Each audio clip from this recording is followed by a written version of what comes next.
नमस्कार शिक्षक बंधू आणि भगिनींनो, एका नव्या व्हिडिओमध्ये आपल्या सर्वांचे पुन्हा एकदा खूप खूप स्वागत। आज आपण आजच्या व्हिडिओमध्ये वार्षिक नियोजन इयत्ता दुसरी बाबत माहिती घेणार आहोत। तर आपण स्क्रीनवर बघू शकता, जिल्हा परिषद प्राथमिक शाळा किंवा इतर शाळांकरिता इयत्ता दुसरीच्या विद्यार्थ्यांसाठी आपण वार्षिक नियोजन तयार करत असतो। तर सन 2026-27च्या नवीन अभ्यासक्रमाप्रमाणे वार्षिक नियोजन घेऊन आपण आलेलो आहोत। इथे पाहू शकता, वर शाळेचे नाव टाकण्यासाठी सुद्धा जागा दिलेली आहे।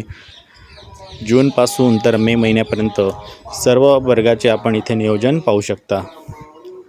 प्रत्येक महिन्यामध्ये 4 आठवडे असतात, 4ही आठवड्याप्रमाणे आपण नियोजन पाहू शकता।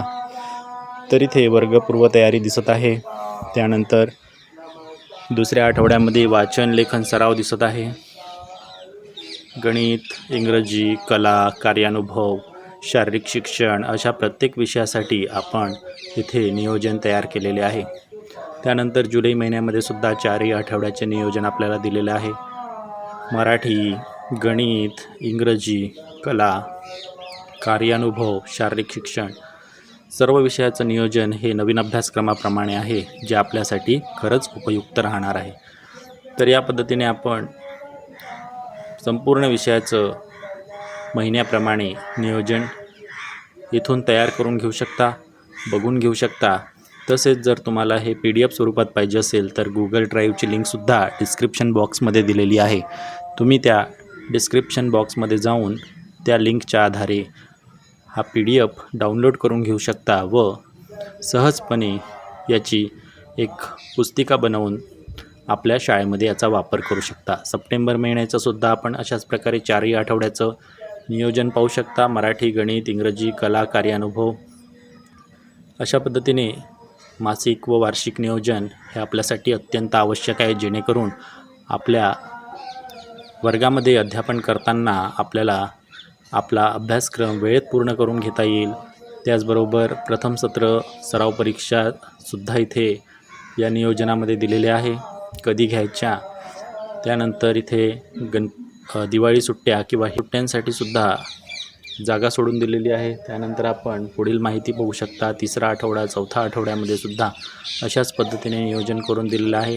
डिसेंबर महिन्याचं नियोजन आपण बघू शकता। तर प्रत्येक आठवड्यामध्ये आपल्याला कोणता भाग पूर्ण करायचा आहे या संदर्भाने माहिती या नियोजनात अगदी स्पष्टपणे दिलेली आहे। या नियोजनाच्या आधारे तुम्ही पाठटाचन तयार करू शकता व अगदी सहजपणे आपला अभ्यासक्रम पूर्ण करून घेऊ शकता व विद्यार्थ्यांच्या शैक्षणिक विकासामध्ये कुठेही आपल्याकडून काहीही सुटणार नाही याची खात्री करून घेऊ शकता।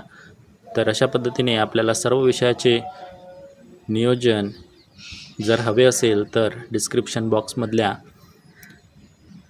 लिंकला टच करा आणि Google ड्राईव्हवर जाऊन तुम्ही ही PDF डाउनलोड करून घेऊ शकता।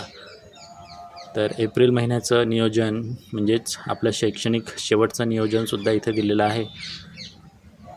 पहिले 2 आठवड्याचं नियोजन आणि त्यानंतर द्वितीय सत्र परीक्षेची सुद्धा इथं संपूर्ण माहिती दिलेली आहे। तर अशा पद्धतीने तुम्हीसुद्धा तुमच्या इयत्तेचं दुसऱ्या वर्गाच्या इयत्तेचं अशाच पद्धतीने तुम्ही नियोजन तयार करून घेऊ शकता। व्हिडिओ आवडल्यास चॅनलला सबस्क्राईब करा आणि हा व्हिडिओ जास्तीत जास्त शेअर करा। व्हिडिओ शेवटपर्यंत पाहिल्याबद्दल धन्यवाद।